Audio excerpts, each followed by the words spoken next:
Γεια σας, είμαι ο Πάσκος και σήμερα βρισκόμαστε στο κεντρικό κατάστημα iPhone Store στην Γλυφάδα.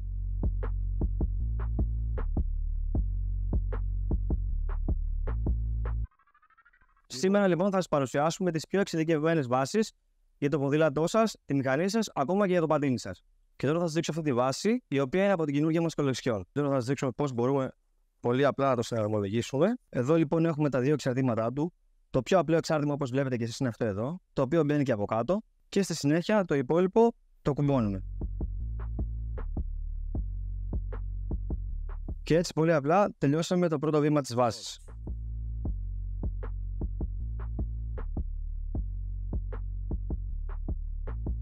Και έτσι πολύ απλά τελείωσε το δεύτερο και το τελευταίο βήμα της βάσης αυτής. Και είναι έτοιμο για χρήση. Για να τοποθετήσουμε το κινητό μας λοιπόν, πιέζουμε αυτά εδώ τα δύο τα πλήκτρα, τοποθετούμε το κινητό μας και στη συνέχεια το πιέζουμε προς τα μέσα για να κλειδώσει. Και είναι έτοιμο. Αυτή ήταν λοιπόν μία από τις πολλές βάσεις που έχουμε στην αλυσίδα καταστημάτων μας iPhone Stores.